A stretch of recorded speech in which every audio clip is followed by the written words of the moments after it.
안녕하세요. 예, 반갑습니다. 요 근처에 있는 카이스트 기계공학과에서 학생들 가르치고 연구하고 있는 윤용진입니다. 예, 반갑습니다. 네. 오늘은 소개해 주신 대로 약간 그냥 이런 어떤 제품 디자인보다는 좀 더 큰 의미의 그런 디자인을 좀 소개해 드리려고 합니다. 어떤 거냐면 이제 시티 디자인 쪽인데요. 여러분들 많이 들어보셨을 텐데 요즘 스마트 시티 얘기를 많이 들어보셨을 것 같습니다. 예, 그래가지고 네, 그쪽에 대해서 좀 말씀을 드리면서 어떻게 이런 그 인간 중심의 스마트 시티라는 건 어떤 것이며 그 안에는 어떤 디자인적인 그 고려가 이렇게 녹아 있는지도 좀 말씀을 드리고요. 여기 부제로 좀 가져온 제 거는 이제 디자인 싱킹을 좀 가져왔습니다. 그래서 혹시 디자인 싱킹에 대해서 들어보신 분 혹시 계시면 한번 약간 이렇게 살짝 손을 들어봐 주셨으면 감사하겠습니다. 네. 예, 거의 대부분 이제 생소한다고 생각하시면 되는데, 저는 이제 디자인 쪽 그 강연이라서 이미 디자인 싱킹 혹시 알고 계실까 해서 그쪽은 좀 많이 준비를 안 했는데요. 제가 구두로 좀 설명을 드리면서, 디자인 싱킹 개념이 어떻게 이런 시티 디자인에 녹아 있는지를 좀 말씀을 드리고요. 특히 저는 조금 특화됐다고 좀 말씀드릴 수 있는 것은, 제가 이제 카이스트에 부임하기 전에, 2018년에 부임하기 전에는, 싱가포르에 있는 난양 공과대학교에서, 기계항공공학부의 교수로 재직 중에 있었고요.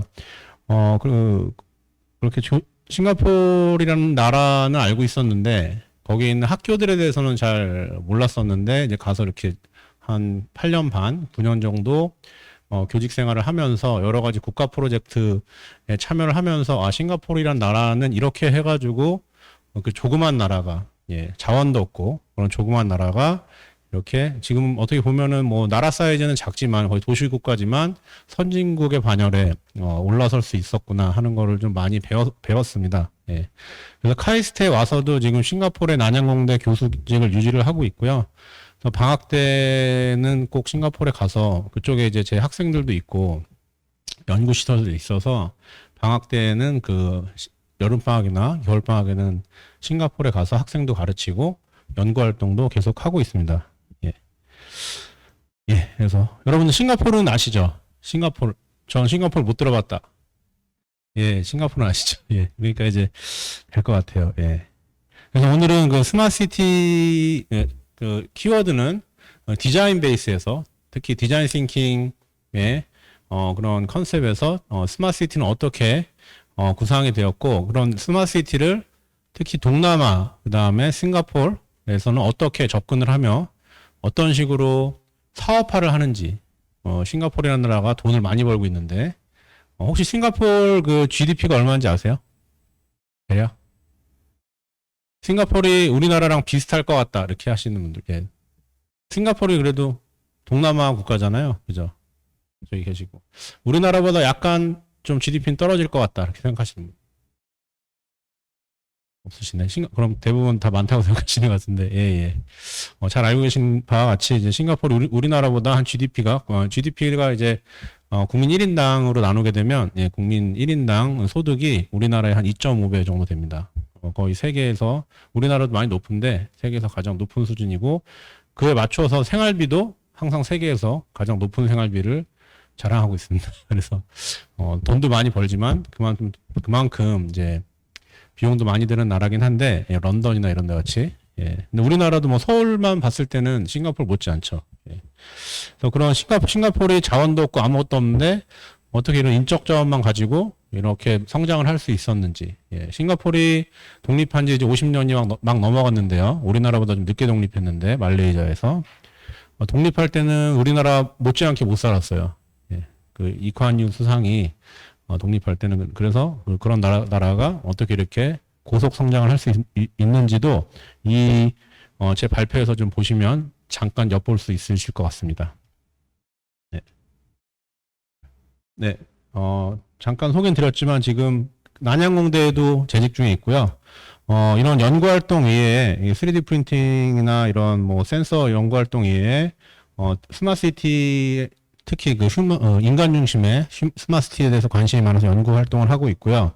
그와 더불어서 이런 4차 산업혁명이라든가 이런 글로벌 테크 엔터프리너십에 관심이 많아서 그쪽 활동을 많이 하고 있습니다. 그래서 이런 공학에서 일어나는 여러 가지 좋은 기술들이 세계적으로 많이 쓰일 수 있게 이런 인큐베이팅 활동도 많이 하고 있습니다. 그래서 제가 방금 싱가포르 얘기 말씀드렸는데 왜 싱가포르이고 왜 아세안이냐 하시면 여러분들 혹시 그 얘기는 들어보셨나요? 그 뉴스에서 신남방 정책이라는 얘기가 있는데요. 예, 들어보셨어요? 신남방 정책? 네네, 들어보신 분도 계시고 하는데, 신남방 정책은 이 문재인 정부가 들어서면서 이게 선포한, 어떻게 보면, 예, 정책인데요. 그때의 신남방 정책이 가리키는 방향이, 네, 동남아시아입니다. 네, 그래서, 일단은 서두로 왜 싱가포르이고, 이런 디자인 싱킹과 스마트 시티를 얘기하는 데 있어서 왜 싱가포르이고, 왜 동남아시아인지에 대해서 그 경제 지표라든가, 이런 것들 아직 저도 뭐 가기 전에 몰랐으니까 그런 것들을 여러분들과 먼저 공유하고 시작하도록 하겠습니다. 그 동남아시아를 이제 아세안이라고 하는데요. 예, 아세안. 예, 아세안은 이제 인도 오른쪽으로 해서 중국, 한국, 일본 빼고 그 사이에 있는 나라들. 예, 뭐 태국, 필리핀까지 이렇게 해서 아세안 주요 국가들입니다. 싱가포르, 말레이시아, 베트남, 인도네시아, 태국, 필리핀, 아세안 주요 국가들이고요. 뭐 라오스나 뭐 다른 나라들, 캄보디아라든가 뭐 브루나이 뭐 조그만 나라들 또 다 같이 있습니다. 보시면은 이제 실제 GDP 성장률을 보여주고 있는데요. 싱가포르 같은 경우는 지금 한 3에서 한 2에서 3% 정도 왔다 갔다 하고 있고, 그리고, 재작년 자료지만 지금도 뭐 비슷합니다. 특히, 근데 코로나 때 자료는 이제 확 떨어졌죠. 예. 근데 이제 그 전까지 보셨을 때, 말레이시아도 거의 5%에서 뭐 적을 땐 4.5%, 뭐 다른 나라들도 이렇게, 큰 성장률을 보이고 있죠. 예. 이 얘기는 예전에 저희가 동남아를 생각했을 때 못 사는 나라, 뭐 그렇게 보통 생각을 하시는데 요즘은 그게 좀 틀려졌어요. 저도 가보니까 동남아의 주요 그 도시들은 거의 서울같이 좀 많이 화려하고요. 예를 들어 말레이시아의 쿠알라룸푸르라든가 인도네시아의 자카르타 같은 경우 그런 데는 서울 못지않은 메트로폴리탄 도시고 되게 잘 돼 있고요. 그리고 예전같이 이렇게 뭐 도로도 안 깔려 있고 정말 힘들게 사는 뭐라 그럴까요? 뭐 제3세계 국가 이미지가 저도 많았었는데 우리가 모르는 사이에 많이 발전을 해왔고 그와 더불어서 예전에는 인건비가 너무 쌌기 때문에 중국에서조차 중국이 인건비가 올라가니까 동남아로 많이 베트남이라든가 이런 데로 많이 이동이 됐는데 요즘은 또 다시 인건비가 또 올라가고 있습니다. 그 얘기는 뭐냐면 이제 사람들의 소득 수준이 올라가고 있고 예전에는 저희가 일방적으로 좀 뭔가 기술을 공급한다거나 아니면 이렇게 시장 개척보다는 이제 생산 기지로서 활용을 했던 나라라고 생각을 하시면 되는데 아니면 한국에서 이렇게 동남아 분들이 오셔가지고 값싼 노동력으로 일도 하시고 아직도 그런 컨셉이 많죠. 근데 지금 제가 봤을 때는 한 2010년부터 많이 급격히 변화가 돼서 동남아라는 시장을 그냥 그렇게 일방적으로 우리가 도와주는 시장이 아니고 서로 협력해 갈 수 있는 시장이 됐습니다. 그 기반에는 그런 이제 산업화가 많이 진행이 되면서 중산층이 많이 두꺼워졌고요. 그래서 그런 중산층들이 소비를 좀 하게 되면서 이제는 서로 소비도 할 수 있는 그런 경제 구역으로 성장이 됐습니다. 그리고 특히 인구수는 지금 아세안 인구수는 6억 한 5천만 명 정도 되는데요. 한 6억 3천에서 5천만 명. 이 아세안으로 묶은 이유가 한 3, 4년 전에 아세안이 경제 통합을 이뤘습니다. 그래가지고 아세안 국가들끼리 이렇게 돈을 이렇게 거래를 한다든가 할 때는 이제 제한이 없어졌어요. 예전에는 아세안 국가들끼리라도 베트남에서 해외 송금할 때 송금 액수라든가 송금 건수가 정해져 있었습니다. 그래서 사업하기가 베트남 안에서만 사업하면 괜찮은데 저희 같은 한국인이 베트남 가서 사업을 할 때 베트남에 아무리 베트남 사업이 잘 돼서 아무리 자본이 축적돼 있어도 이걸 끌어올 수가 없었어요. 하지만 이제는 예를 들어서 우리가 싱가포르는 우리나라랑 자유무역 협정이 잘 돼 있거든요. 싱가포르에 회사를 세우고 베트남에서 번 돈들을 자유롭게 지금 아세안이 무역 협정이 맺어져 있으니까 EU같이 그러면은 베트남에서 자유롭게 동거래를 한 다음에 그걸 다시 한국으로 갖고 오는 그런 좀 방법을 쓸 수가 있습니다. 아직까지 아세안 외국가들하고는 다 그런 협정은 없어요. 그러니까 우리가 베트남에서 다이렉트로 사업을 하게 되면 돈을 베트남에서 많이 벌더라도 예, 많이 회수를 못하는 경우가 많습니다. 그런 전략들을 저도 이제 글로벌 사업을 하면서 좀 많이 배웠는데요. 그런 지금 이런 경제가 통합이 되면서 6억 3천만 명이 세계 세 번째로 큰 시장이 됐고요. 세계에서 제일 인구적으로 제일 큰 시장은 어디죠? 대답해 주신 것 같은데 아니신가요? 예. 세계에서 제일 큰 시장 어디죠? 인구적으로 경제 규모 말고 중국이죠, 그죠? 예, 중국이 제일 크고 두 번째로 큰 시장이 인도고, 예, 그렇죠. 세 번째로 큰 시장이 아세안입니다. 특히 아세안은 그 인도하고 중국 사이에 걸쳐져 있어가지고 양쪽 시장으로도 진출하기 좋아요. 그래서 이 아세안 시장 그리고 중국 시장이나 인도 시장은 이미 많이 열려 있고 또 인도 시장 나름대로의 여러 가지 어려운 면이 있어서 그런 아세안 시장이 좀 떠오르는 그런 좀 신흥 마켓으로 보시면 되겠습니다. 그리고 우리가 이제 사업을 한다거나 뭘 할 때 글로벌 경쟁력을 봤을 때 여러분들 아시겠지만 싱가포르는 항상 뭐 세계 3위, 1위 뭐 이렇게 올라가 있죠. 사업하기 좋은 나라로. 사업을 할 때 많은 분들이 고려를 하는 것들이 이런 정치적인 안정성이라든가 사업 환경, 그 다음에 경제, 환 리스크라든가 그다음에 이 국가 신용도 이런 것들을 보는데 싱가포르는 이 모든 분야에서 거의 세계에서 1, 2, 3위를 하고 있습니다. 그래서 아까 말씀드린 그런 전략들 이런 나라들이 사업하기 좋지만 아직까지는 이런 것들이 갖추어지지 않았기 때문에 싱가포르를 허브로 해서 게이트웨이로 해가지고 이런 나라들에서 사업을 안전하게 영위할 수 있는 모델을 저희가 많이 연구를 했고요. 예, 그런 거를 저는 이제 기술 쪽으로 접근을 해가지고 특히 한국에 있는 기술들이 한류가 뭐 BTS만 뜨고 하는 게 아니고요. 한류 기술이나 특히 미용, 그 다음에 K-뷰티라든가 요즘 K-방역, 의료도 많이 뜨고 있는데, 예, 그런 쪽에도, 많은, 기회가 있고요. 특히 반도체 강국이라는 이미지도 많아서 한국에 있는 기술 베이스의 창업 스타트업이라든가 중소기업, 중견기업들이 이 아세안 쪽에 진출을 하기 아주 좋은 상황이 많이 만들어졌습니다. 그리고 요즘 이제 아까 말씀 요즘 디자인이 그냥 디자인만 뛰어나서 생각할 수 없죠. 요즘은 4차 산업혁명 시대에 그런 사이버 피지컬 시스템이 로 근간으로 이루는 시대에 당연히 이 디지털의 경쟁력이 얼마나 있는지를 봐야 되는데 요 위에 슬라이드랑 비교해 봤을 때 위에 슬라이드는 거의 뭐 점수들이 낮았는데 이런 디지털 경쟁력은 아세안이 의외로 많이 상위권에 포진이 되어 있습니다. 특히 말레이시아는 거의 세계적인 상위권으로 되어 있고요. 이 이유는 뭐냐면 아세안 국가들은 그 인구 분포가 젊은이들이 많습니다.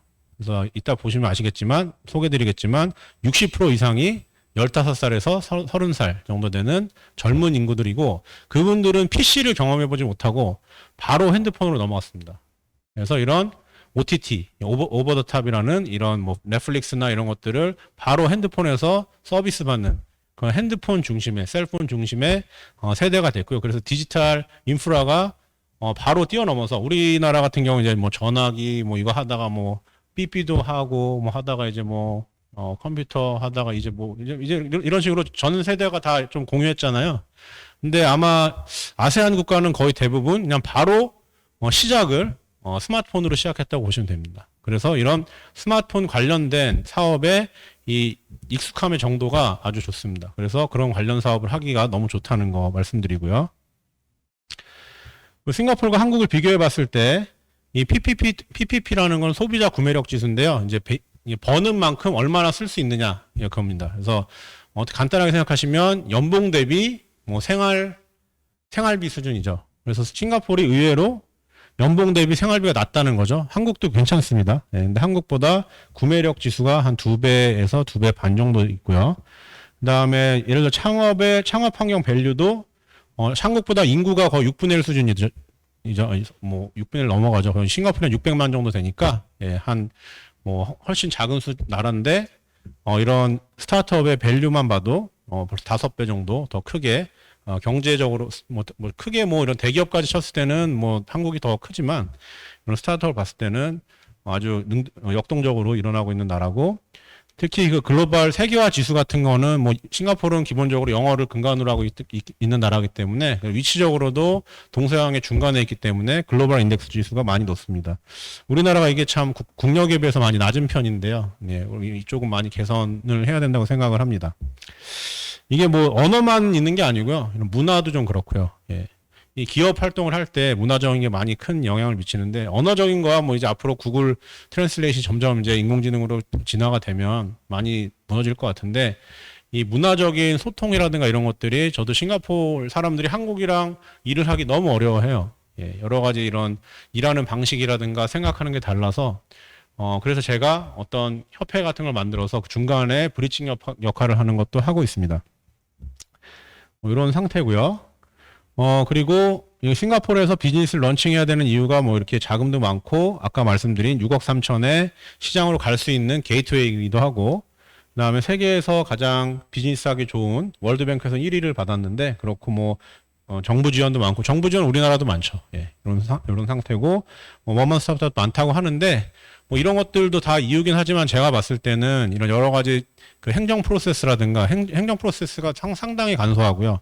그리고 기업들이 내야 하는 그런 법인세라든가 여러 가지 금융소득세라든가 주식 양도세가 거의 없다고 보시면 됩니다. 그래서 기업들이 한국에서 이렇게 힘들게 해서 세금을 많이 낼 건지 아니면 싱가포르 갈 건지 그런 것들은 이제 많이 고민을 하는 부분입니다. 지금도.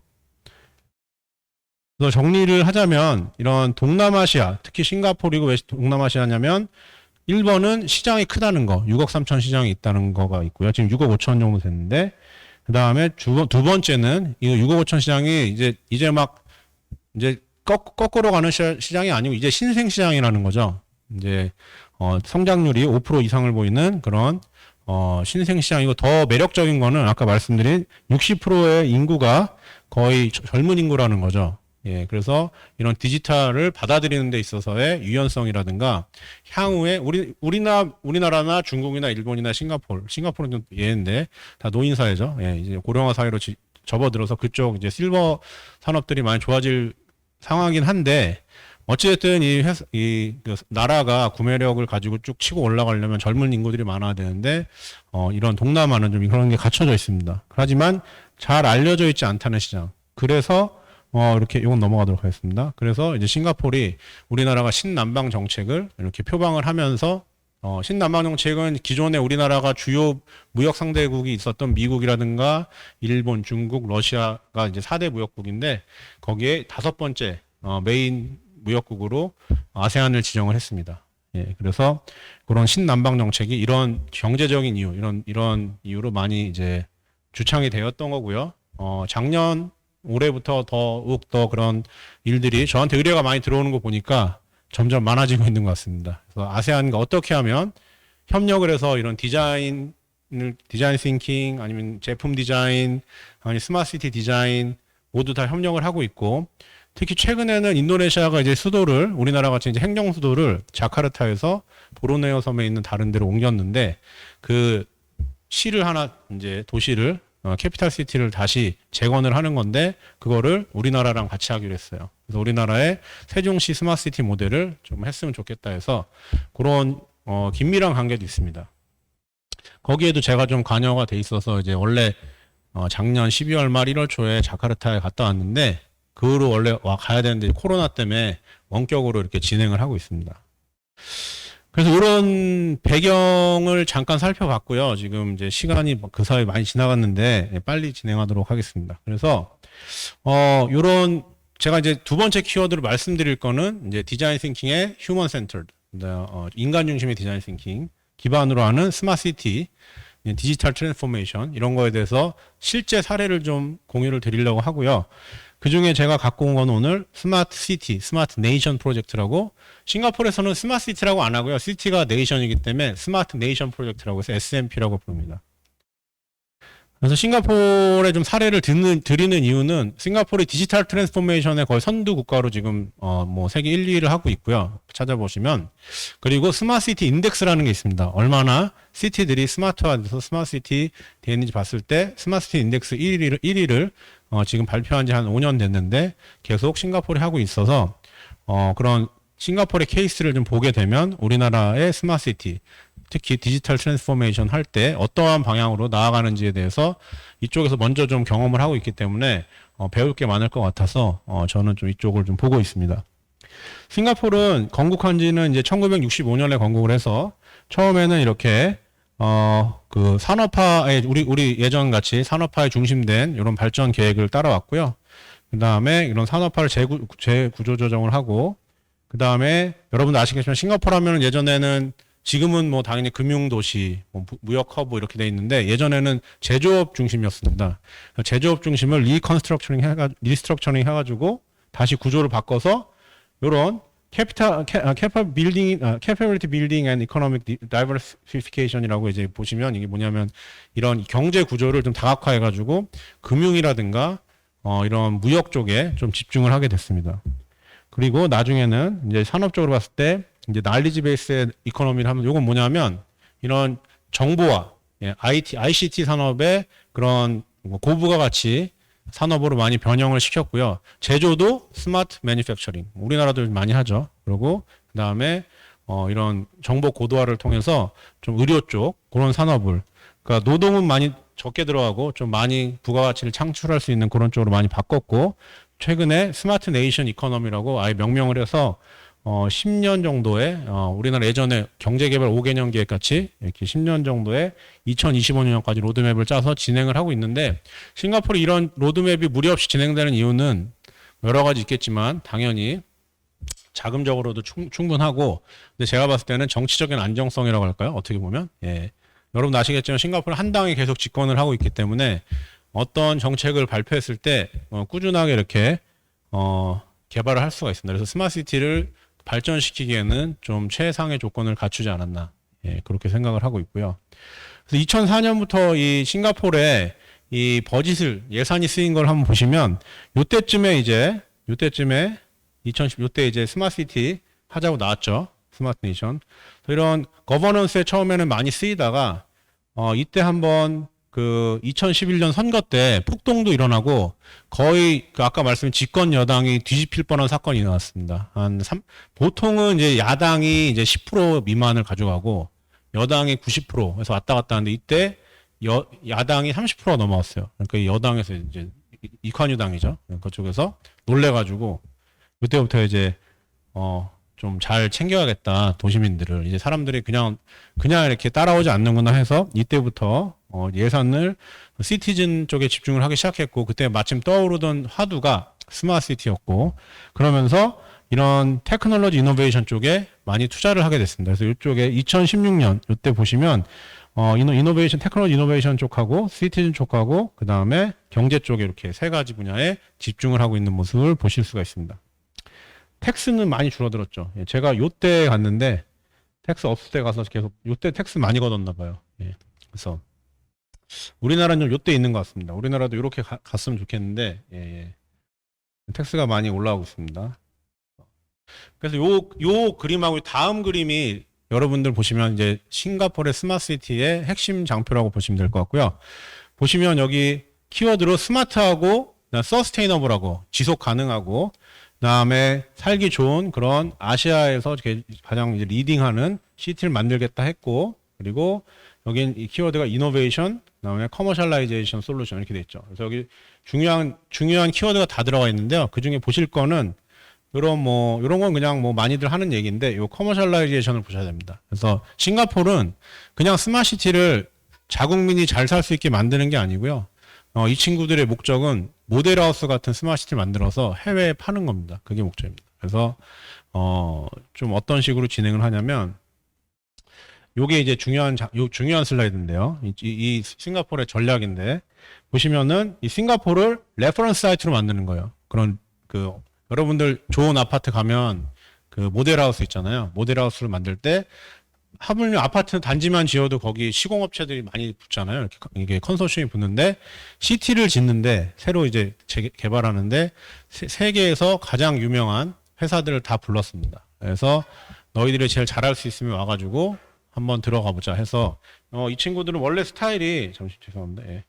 원래 스타일이 그 외주를 많이 줘요. 그게 우리나라랑 좀 다릅니다. 우리나라는 그래도 우리 자체적으로 기술 개발을 하려는 의지가 있기 때문에 웬만하면 우리나라 회사들을 좀 보호를 하려고 하는데 여기는 요 싱가포르 사람들은 물론 이 프로젝트의 주체들은 국영기업입니다. 근데 그 같이 하는 그런 외주 업체들은 여러분들 들어보면 다 아실 만한 그 분야에서 세계적으로 가장 유명한 회사들이 다 들어가 있습니다. 그러면 예를 들어서 그걸로 이렇게 프로젝트를 진행을 했는데 만약에 인도네시아의 어느 도시에 입찰이 들어왔어요. 아, 우리 이 도시를 인도네시아 정부에서 스마트시티화 하려고 했는데 하려고 하는데 누가 할래? 하면은 싱가포르도 참여하고 우리나라도 참여하고 전 세계에 스마트시티 하는 분들이 참여합니다. 그러면은 누가 가져가냐면 대부분 싱가포르이 가져갑니다. 그래서 이번에 인도네시아에 스마트시티를 새로 만들 때 세종시가 가져간 게 되게 대대적으로 보도가 됐고요. 그건 제가 이제 인도네시아하고 한국이랑 또 인도네시아는 또 싱가포르 별로 안 좋아해요. 그리고 한국을 되게 좋아합니다. 정부 간에. 그래서 우리는 한국이랑 하겠다 해서 시작한 건데 대체적으로 이런 도시개발이나 이런 거 할 때는 예산도 중요하지만 얼마나 잘 만들 수 있냐가 중요한데 싱가포르이 그만큼 약간 뭐라 그럴까요? 명품을 이렇게 다 붙여서 만든 어떤 그런 모델하우스를 갖고 있는 거죠, 자체적으로. 그래가지고 이런 공공기관에서 인프라스트럭처나 정책이라든가 이런 법안들을 셋업을 하고요. 그 다음에 회사에서는 기술과 자본을 댑니다. 그래서 이거를 싱가포르를 레퍼런스 사이트로 발전시켜서 결국은 커머셜라이즈 하는 단계고요.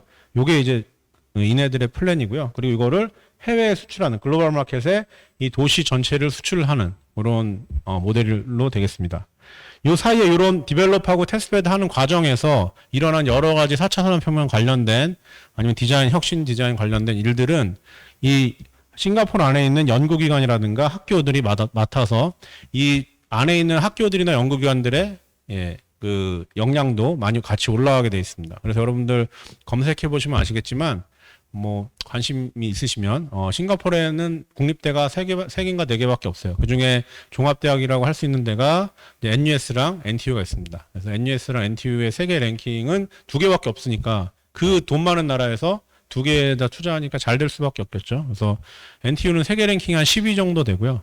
NUS는 한 12, 2위 정도 됩니다. 그래서 아시아에서는 몇 년간 지금 계속 두 학교가 탑을 달리고 있고 그런 상황입니다. 그래서 이런 정책으로 많이 이제 발전이 된 상태고요. 그래서 이런 시티 디자인을 할 때 이런 여러 가지 필러를 여러 가지 주제를 에너지, 얼반 모빌리티, 무인 자동차 관련한 것도 있고요. 그 다음에 스마트 빌딩, 그 다음에 워터 매니지먼트를 하고, 그 다음에 보안 쪽을 ICT로 이렇게 묶는 건데, 이걸 보시면 바로 이제 여러분들 4차 산업혁명 강연 많이 들으셨으면 4차 산업혁명의 총괄라고 보시면 됩니다. 4차 산업혁명이 다른 게 아니고 기존에 있던 이런 모빌리티라든가 빌딩이라든가 이런 워터라든가 이런 현실적인 피지컬한 이런 게 있는 거를 ICT랑 통합을 하는 거거든요. 그래서 간단하게 말씀드리면 사이버 피지컬 시스템이 4차 산업혁명에 이제 되게 집약된 설명할 수 있는 거라고 할 수 있는데 이런 것들을 ICT로 통합을 해서 이런 싱가포르는 그것도 있죠. 디지털 트윈 한 싱가포르 시티를 아예 그 사이버 공간에 만들어 놓고 도시 개발할 때 쓰고 있습니다. 우리나라도 지금 하고 있는데, 시간이 없어서 많이 준비했는데, 이게 안 내려가네.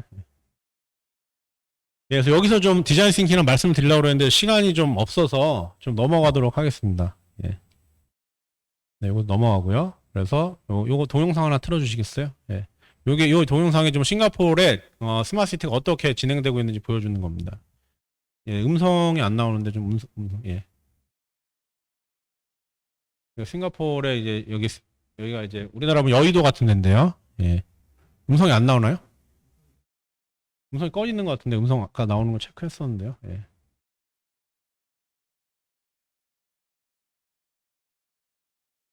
이분이 뭘 말씀하고 있냐면 이런 여러 가지 아까 제가 보여드린 그런 그림에서 이런 싱가포르이 이런 파워 서플라이, 워터 이런 것들을 다 이렇게 디지털화 시켜가지고 구성을 하고 있다. 그런 거죠. 그래서 이런 요거는 CNBC에서 한 거라서 싱가포르도 있고 여기 싱가포르죠. 프랑스도 나오고 런던도 나오고 그런 것 같아요. 지금 음성이 안 나와서 넘어가도록 하겠습니다. 이렇게 싱가포르 스마트시티 프로젝트를 진행해서 결국은 아까 말씀드린 것 같이 해외 마켓에 파는 건데 해외 마켓에서 파는 이런 데가 다 판 거예요. 지금 다. 아세안 마켓에 판 거고 아세안에만 판 게 아니고 중국 딴 데도 팔고 심지어는 아프리카에도 팔고 이렇게 뭐 싱가포르 분들 워낙 비즈니스 잘하시니까 그렇게 하고 있는데 여기서 여기서 제가 말씀드리고 싶은 거는 여기가 이제 새로 인도네시아 수도가 되는 데입니다. 여기가 수도가 되는 데고 여기 자카르타는 여기죠. 여기였는데 자카르타가 하도 침수가 많으니까 여기로 옮깁니다. 여기로 옮기고 근데 이제 한국에서는 스마트시티 하면은 주로 많이 들으신 얘기 여러분 뭐예요? 무인 자동차, 뭐 그런 5G 이렇게 많이 들었죠. 그래서 한국에서는 스마트시티가 보통 기술을 얘기를 하는 단어랑 비슷합니다. 5G, 인공지능, 뭐 무인 자동차, 뭐 이런 식으로 하는데, 사실 스마트시티의 정의는 그 살고 있는 그 시민들이 얼마나 편하게 그런 거 인식 안 하고, 사실, 좀, 그 우리 어머니도 그렇지만 이렇게 사실 그 스마트폰 보는 것도 힘드신데, 새로운 기술들이 자꾸 오면 그게 스트레스가 될 수가 있거든요. 그래서 그런 그 시의 시민들의 구성원의 그런 에 맞게 되게 빨리 적응할 수 있는 도시가 스마트시티라고 생각하거든요. 그래서 그게 제가 말씀드리는 인간 중심의 휴먼 스마트시티다. 지금은 인간 중심의 스마트시티가 아니고 한국에서 얘기하는 거는 테크놀로지 중심의 스마트시티입니다. 한국에서 스마트시티를 얘기할 때는 항상 테크가 먼저 나갑니다. 그렇게 되면 테크를 사람들이 따라가면서 버거워하면서 스트레스 받고 그렇게 될 수가 있어요. 근데 싱가포르는 그렇게 안 하고 그 시민들이 이게 스마트시티가 됐는지 안 됐는지도 모르게 그냥 자동적으로 이렇게 편하게 살 수 있게 하는데 초점을 둬서 인간 중심에 초점을 둬서 그런 게 스마트시티 인덱스에 좀 반영이 된 거고요. 사실 우리나라 아직 스마트시티 인덱스에 많이 못 들어가고 있는데 유럽의 다른 나라들 스마트시티에 대해서 먼저 시작한 나라들은 그 나라들 처음엔 테크 중심으로 갔다가 다들 이제 인간 중심의 스마트시티로 왔고요. 이런 부분이 디자인 싱킹 부분이랑 연계가 된다는 건데 디자인 싱킹은 제가 짧은 시간에 설명드리긴 좀 어렵지만 디자인 싱킹이라는 거는 어떤 그 문제를 푸는 그런 프레임워크라고 보시면 됩니다. 프로세스. 스탠포드 디자인 스쿨, 제가 졸업한 기계공학과 산하의 디자인 스쿨에서 개발한 건데요. 원래 제품 디자인을 할 때 그냥 제품을 뚝 만들지 말고 그 전에 고객과 공감하는 프로세스를 거쳐서 고객이 정말 원하는 게 뭔지를 고객 입장에서 파악을 한 후에 충분한 시간을 들여서 파악을 한 후에 제품을 개발을 하자는 의도로 만든 거고요. 전체를 봤을 때. 그런 면에 있어서 이런 도시 디자인도 그렇게 가야 되지 않을까. 그리고 실제로 그렇게 하고 있고요. 그래서 저는 이제 인간 중심의 스마트시티고 요 장표가 그런 걸 보여주는 겁니다. 이 도시마다 어떤 도시들은 노인 인구가 많은 도시가 있고 어떤 도시들은 항구 도시가 있고 어떤 도시들은 뭐 의료 도시가 있고 뭐 그런 거기에 맞춰서 개발을 합니다. 에너지가 중심인 도시가 있고 예 그래서 그런 것들을 이제 스마트시티 싱가포르이 그렇게 잘 하고 있다는 걸 보여드리고요. 전략은 지금 시간 관계상 짧게 넘어가겠습니다. 그래서 지금 우리나라도 스마트시티 지금 어디서 많이 하죠? 서울에서 안 하죠. 그죠? 부산, 판교 어디서 하냐면 주로 신도시라고 보시면 됩니다. 아직 개발 안 된데 그런 데가 새로 뭔가 시스템을 다시 처음부터 우리가 원하는 대로 깔기 좋아요. 싱가포르도 똑같습니다. 싱가포르 도시를 보면 센터에서 안 합니다. 센터에는 이미 들어가서 거기를 고치기 너무 힘들기 때문에 우리 NTU 난양공대 근처에 있는 미개발 지역에서 하게 됩니다. 특히 난양공대를 중심으로 해가지고 그 오른쪽에 있는 주롱 호수공원이 있는데 거기를 이제 그런 교통 허브라든가 두 번째 이제 CBD라고 하는데 예 그쪽을 개발을 하고요. 그리고 이런 HDB라고 이제 주공 아파트인데요. 그런 주공 아파트를 좀 계속 개발을 하고 학교 밑에 주롱 아일랜드라고 산업단지가 있습니다. 포항 가면 이렇게 뭐 울산 산업단지 같이 거기를 이제 여기 이제 스마트 팩토리를 하겠죠.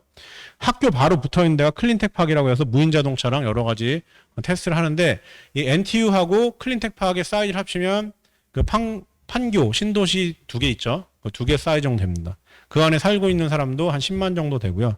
그래서 어느 정도 조그만 소도시가 되기 때문에 진행이 되고 있고 그다음에 그나마 시내 중심에 있는 게 마리나베이 샌즈 여러분들 아시겠지만 마리나베이 쪽을 매립해가지고 새로 올리는 그쪽에 우리나라의 송도라고 보시면 되는데 그런 식으로 개발을 하고 있습니다.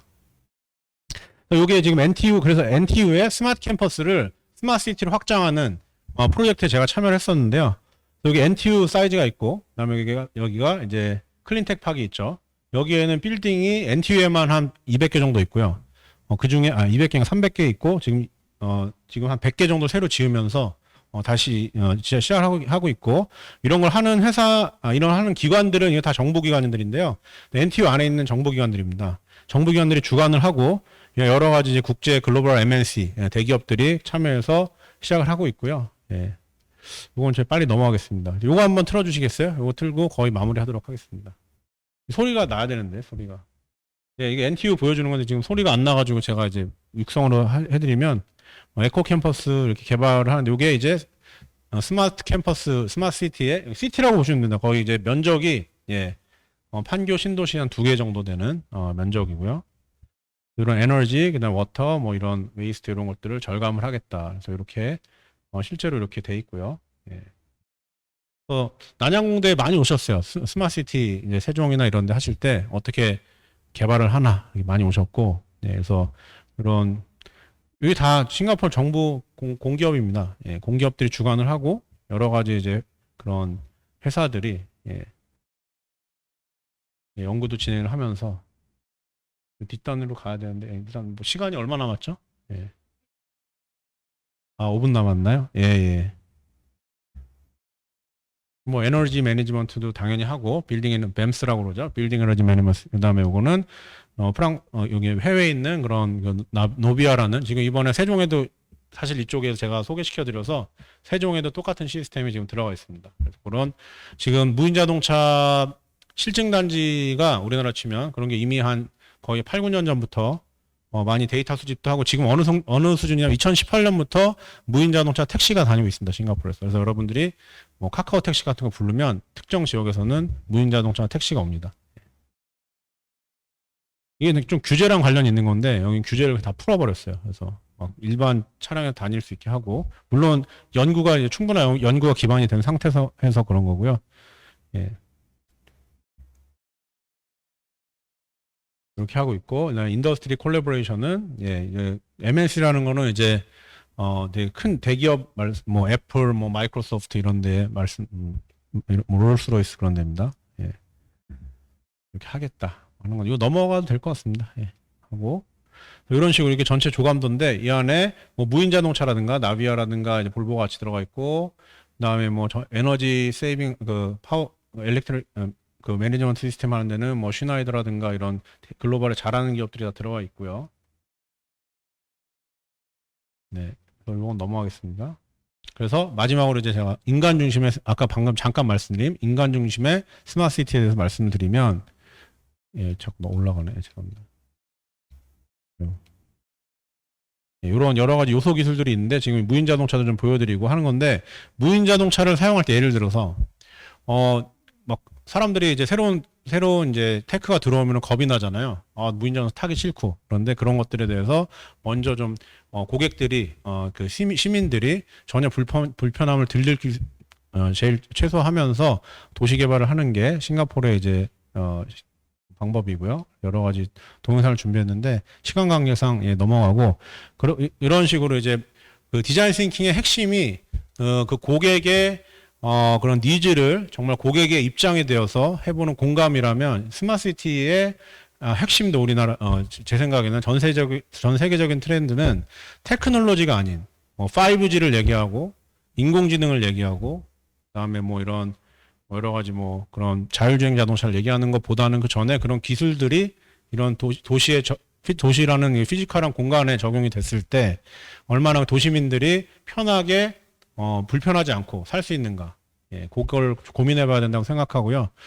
그런 것들을 지금 싱가포르이 잘 하고 있다는 거. 예, 그리고 거기에 맞춰서 제가 생각하는 진정한 스마트 시티는 스마트라는 거는 테크가 스마트하다는 게 아니고 패스트 어댑티브하다. 되게 그 안에 사는 사람들한테 잘 맞춰서 빨리빨리 이렇게 변화가 되는 그런 지능적으로 변화가 되는 시티가 스마트 시티가 아닐까 생각을 하면서 디자인적인 관점에서도 요즘은 이제 이런 디지털 혁명이 일어나면서 그런 쪽으로 이제 고객의 니즈를 이런 것들을 빅데이터라든가 여러 가지 네트워크 정보들을 통해서 실시간으로 요즘은 고객 정보를 다 받아서 미리 제품 디자인을 할 때 6개월, 1년 전에 1년 전에 제품 제작을 하죠. 예, 1년 후에 고객들이 뭘 원하는지 이미 알고 있습니다. 예, 그런 것들이 예전에는 불가능했는데 이제는 빅데이터라든가 인공지능 분석 기술을 통해서 어떤 뭐 뉴욕에 사는 시민들은 내년 겨울에 어떤 색상의 어떤 옷을 입고 하는지 이런 것들 디자인 파라미터들이 거의 이미 결정이 돼서 나오고 지금 이미 삼성은 뭐 S20 나와서 이제 S50 하겠죠. 그래서 이미 그때 1년 후에 고객들이 어떤 사양을 원하고 어떤 디자인을 원하는지를 하는 시대에 스마트 시티 자체도 그렇게 변해야 된다고 생각을 합니다. 그래서 그냥 단순하게 기술만 얘기하는 게 아니고 그 기술이 사람한테 사람을 서포트하는 그런 도시를 생각하고 그런 거를 하고 있는 이제 그 싱가포르이 스마트시티 인덱스에서 항상 1위를 하고 있고요. 올해의 주제는 뭐였을까요? 올해는 어떤 시티가 스마트시티 1위로 선정이 됐을까요? 뭘 했던 제가 싱가포르에 말씀드렸는데 예. 요것만 말씀드리고 마무리하겠습니다. 올해 가장 큰 하드는 뭐였죠?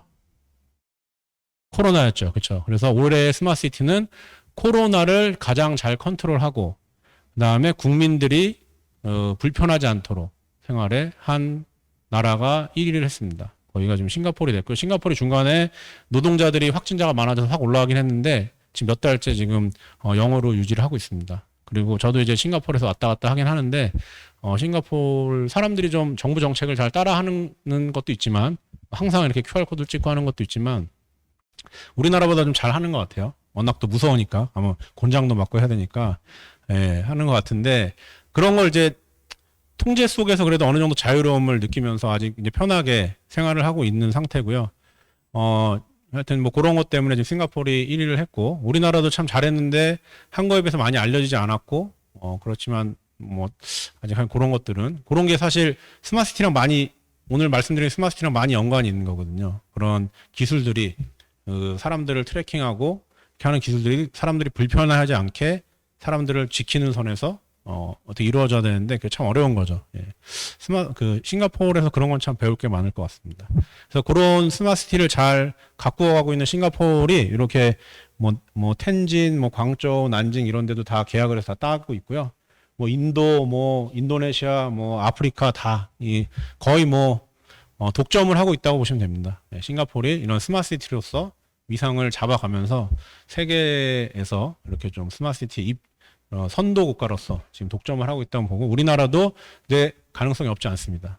예, 근데 우리나라가 조금 오픈해야 될 거는 너무 국내 기업만 물론 국내 기업도 잘 해야 되겠지만 국내 기업과 해외 기업이 같이 협업을 하면서 국내 기업, 해외 기업의 기술도 좀 이전받고 우리나라 좀 아직 그런 것 같아요. 제가 싱가포르에 있으면 우리나라 기업들이 이미 다 세계 최고라고 해서 오는데 실상 들춰보면 그렇지 않거든요. 근데 이제 좀 더 겸손한 자세로 좀 세계에서 진짜 잘하는 대기업들이랑 같이 협업을 해서 어디 내놔도 괜찮을 만한 그런 스마트시티를 만들어 갔으면 좋겠습니다.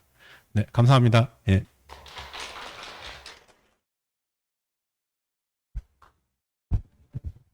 네네. 네.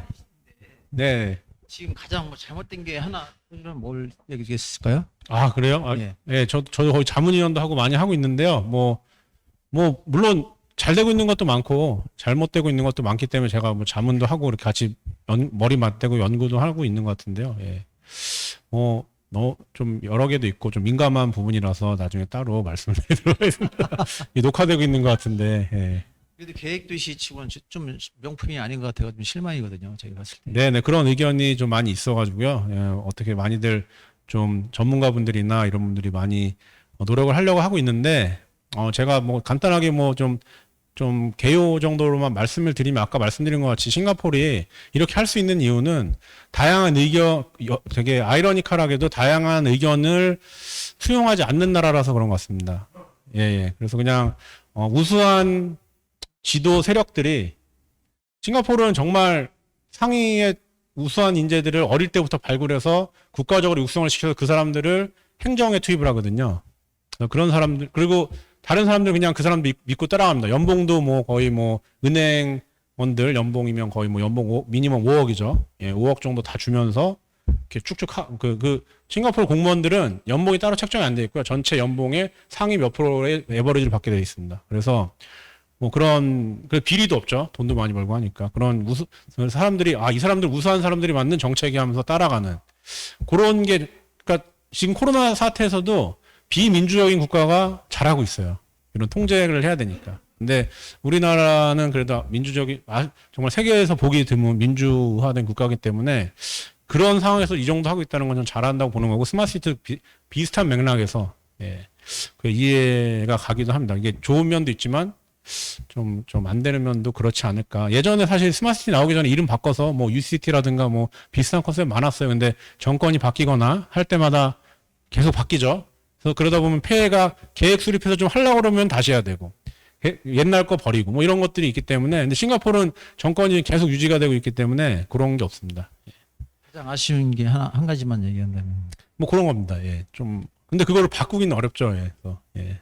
좀 이런 도시 개발 정책이나 국가 개발 정책은 그런 정권을 막론하고 쭉 가야 되는데 그게 좀 잘 안 되는 것 같습니다. 예. 네.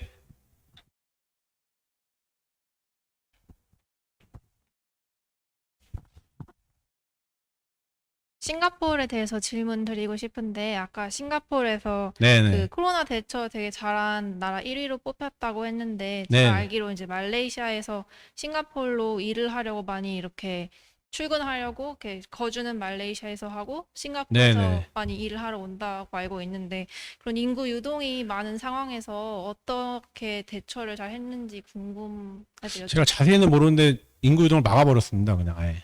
예.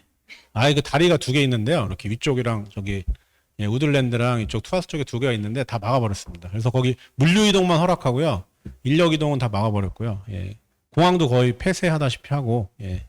어떤 점이 가장 잘한 잘 하는 거요. 뭐 통제 잘하는 거죠. 그리고 그 다음에 이제 역학조사가 좀 쉬울 수 있게 트래킹을 되게 엄격하게 합니다. 택시 탈 때도 다 QR 코드로 보고 해야 되고요. 그리고 뭐 지금 이렇게 여기 올 때도 저기 들어올 때부터 해서 계속 뭐 하나하나 들어갈 때마다 다 QR 코드로 찍고 들어갑니다. 예. 그거를 제가 여름에 있을 때부터 했으니까 예. 되게 엄격하게 했거든요. 예. 지금은 안 간지 좀 한 몇 달 한 두세 달 돼서 모르겠는데 예. 그때 한창 이제 거기 보통 싱가포르는 이제 이런 그 최저임금 개념이 없거든요. 싱가포르. 그래서 그런 인도에 있는 분들이 오셔가지고 대부분의 그분들이 적게 월급 받고 일을 이제 공사를 많이 하시는데 그분들이 머무시는 숙소가 따로 있어요 원래. 근데 거기서 이제 퍼지기 시작해서 그분들 못 나오게 하고 그래서 제가 봤을 때 청소가 잘 안 되더라고요. 이게 거기 이끼가 많이 끼는 나라인데 되게 깨끗하거든요. 왜냐면은 이제 워커분들의 되게 고마움을 그때 알았죠. 그래서 이제 그분들이 안 나오시니까 이제 막 학교도 막 더러워지고 뭐 그렇더라고요. 막 이렇게 청소도 안 되고 예. 뭐 그래서 아마 약간 예전에 그거 기억나시죠? 일본에서 그 크루즈선에 가둬놓고 계속 돌았잖아요. 예, 비슷하게 아예 가둬놓고 다 전체 이제 뭐 격리하면서 그쪽을 클리어아웃 하는데 좀 오래 걸렸던 것 같습니다. 그러고 나서는 이제 그때도 이제 그 워커분들 외에 그 다른 분들은 확진자가 거의 뭐 하루에 10명 뭐 그때 이제 올해 여름이었던 걸로 기억하는데 여름이랑 봄 여름 사이에 예. 그때 이제 강력하게 그렇게 통제를 하면서 많이 죽었고 지금은 이제 확진자 없는 걸로 알고 있습니다. 네. 근데 중요한 거는 제가 그 현장에 있었는데 별로 불편하지 않았어요. 다 지켜주고 하니까 한국이 좀 더 편하죠. 한국은 사실 제대로 안 하니까 뭐 쓰라고 해도 막 안 쓰고 막 하고 제대로 안 하니까 한국이 더 편하긴 한데 한국은 약간 위험에 대한 좀 불편함이 있는데 싱가포르는 철저히 하기 때문에 뭐 그렇게 불편하지 않았습니다. 예. 예, 저는 기반산업과에서 온 원기영이라고 합니다. 네네. 그 트랜스포메이션이라는 그 단어에 좀 저는 주목해서 그런 얘기를 많이 듣고 싶었는데, 네네. 강연 중에 이런 트랜스포메이션에 대한 얘기가 다 이렇게 거론이 됐어요. 예. 지금 원래 트랜스포메이션이라는 용어가 칼 폴라니가 이렇게 그 농경 시대에서 자본주의 시대로 넘어오고 산업혁명을 겪으면서 나왔던 얘기, 네네. 어떤 엄청난 중세 시대가 깨어지면서 새로운 근대 사회로 나가는 그런 변화를 그레이트 트랜스포메이션이라는 말로 표현을 했었거든요. 그 과정에서 사람의 가치가, 노동의 가치가 뭐 자본화되고 돈으로 가치가 매겨지고 이런 엄청난 상황 변화 때문에 그분이 칼 폴라니가 주목했던 거는 그 사람 한 사람들이 굉장한 어떤 고통을 당하고 사람의 가치가 떨어지고 이런 부분에 주목을 했었어요. 네. 근데 지금 역시 똑같은 상황이 벌어지고 있거든요. 네네. 디지털 맞습니다. 세대 기술이 사람을 지배하고 오히려 AI나 이런 것들이 사람을 대체하고 사람의 가치가 떨어지고 이런 부분들이 저희 행정가들도 굉장히 고민하는 부분이거든요. 그래서 네네. 제가 감명 깊게 선생님 강의를 들은 부분은 이게 기술이나 이런 ICT가 중요한 게 아니라 사람이 사람 중심의 도시가 돼야 된다 이런 얘기를 동감을 많이 하는 부분이고요. 네네. 이런 기술 때문에 사람이 종속되고 소외되는 것을 막기 위해서 우리 디자이너들이나 아니면 뭐 이 행정하시는 분들, 국가 정책을 하시는 분들, 또 이 기술이나 디자인 하시는 분들이 어떤 방향으로 어떤 대책들을 가지고 나가야 그런 이 디지털 트랜스포메이션 속에서 사람이 소외되지 않고 사람이 주인이 되고 그런 방향을 갈 수 있을지 좀 궁금합니다. 네, 아주 좋은, 네, 강연 들은 것 같아서 저도 많이 배웠습니다. 네네, 예. 많이 고민해 보고 있는 부분이기도 하고요. 많이들 이제 궁금해 하시는 부분이요. 저조차도 궁금한 부분입니다. 어떻게 전개될지 저도 그레이트 트랜스포메이션 한 상태에 지금 놓여 있는 것 같아서, 예. 답은 딱 모르겠고요. 네. 근데 이제 계속 논의를 해봐야 될 것 같은데, 뭐 이런, 특이점이라고 하죠. 이런 인간이 이제 AI라든가 이런 기술에, 이런 지배당하고 종속되고 하는 그런 특이점이 시대가 와서 이게 인간과 기계가 대립했을 때, 기계라는 건 여기서 말하는 인공지능이라든가 그런 것들이 이렇게 대립을 했을 때, 아니, 로봇이라든가, 같이 이제 성장을 할 때, 거기서 대치 상황이 맞는 것인가. 저는 그것도 좀 고민을 해봐야 될 것 같습니다. 지금 인공지능 얘기 나오고 지금 이런 논의들이 많이, 나온 지 한 몇 년 된 것 같은데요. 저도 그래서 이제 본의 아니게 인공지능 쪽을 좀, 이게 도대체 뭐길래 이렇게, 난리냐 해가지고, 원래는 제가 기계학과에 있지만 그 전에 이제 유학 갈 때 꿈은 인공지능을 하려고 갔었는데, 미국 가니까 안 하더라고요, 인공지능을. 예, 그때 한창 뭐, 암흑기여가지고 안 했었는데, 요즘 다시 막 이제 여러 가지 인프라가 좋아지면서 이제 인공지능이 가능성을 보여주면서 하고 있는데, 아직까지도 정말 인공지능이 정말 사람들 잡아먹을 만한 그런 포텐셜은 있지만 현실이 될 것인가, 여러 가지 그 계산상의 문제라든가 데이터 처리 문제라든가, 데이터 처리하려면 또 에너지 문제도 있거든요. 그런 것들은 아직 퀘스천 마크긴 한데, 저는 요즘 조금 공부하면서 느낀 거는, 이런 우리 조금이라도 그래도 이런 논의의 선상에 있는 사람들이, 아까 말씀하신 디자이너라든가 제품 디자이너라든가 이런 분들이, 아니면 공학자라든가 뭐 행정을 하시는 분들이 조금 더 인공지능에 대해서 쉽게 알게 돼서 그 인공지능을 이해를 해야 되거든요. 똑같이 사람 이해하듯이 이해를 해서 요게 인간에 좀 도움이 될 수 있는 방향으로 좀 다들 공론화해서 만들어 가야 되지 않을까. 예. 이 얘기는 거꾸로 어떤 특정 회사나 개인들이 이런 기술들을 독점해서 모르는 사람들을 이렇게 정말 지배 구조로 만드는 것보다, 그게 이제 예전에 나왔던 그런 그레이트 트랜스포메이션의 안 좋은 예죠. 그거보다는 조금 더 확장을 해서 좀 쉽게 인공지능을 이해하고 그거를 그래도 몇몇이 독점할 수 없게 만드는 그런 사회로 가지 않는가 하는 어렴풋한 생각이 들어서 그런 활동을 시작을 했습니다. 그래서 어떻게 하면 인공지능을 쉽게 일반인들과 공유할 수 있는가. 그래서 그런 것들은 나중에 또 그런 플랫폼을 만들었습니다, 사실. 예. 한번 좀 먼저 알아야 된다고 생각합니다. 그런 거에 대해서. 네. 예. 저는 개인적으로 기술은 계속 발전되고 AI는 고도화돼야 된다고 생각하고요. 네. 그것을 이제 윤리적으로나 또 보안적으로 어떻게 컨트롤할 수 있는가마저도 발전시키면 된다고 이렇게 생각을 하고요. 네. 다만 이렇게 사람의 생활이나 복지나 이런 쪽으로 어떤 정책을 어떻게 가져야 될까를 고민을 해보면 금년도에 저는 그런 실험을 우리 사회가 좀 했다고 생각하는 게 코로나 상황 속에서 사람들이 일을 못해요. 일을 못하고 경제가 안 돌아가요. 이런 상황 속에서 국가가 굉장히 복지를 늘리고 재난지원금이라는 어떤 기본소득 개념에 기본소득일 거냐 단순한 어떤 수당일 거냐 논의가 됐었는데 정책적으로는 새로운 일자리들이 생길 거예요. 이런 고도의 기술들 이런 걸 창출하는 산업들 AI를 하는 기술자들 이런 새로운 직업이 생길 거고요. 자율자동차가 택시 드라이버를 이제 대체한다면 택시 드라이버 그 자율주행차를 만드는 기술자들이 생길 거고 일자리는 생길 거지만 결국은 기계가 계속 사람을 이렇게 잠시 사람의 가치나 사람의 노동력을 이제 잠식할 거라고 보고요.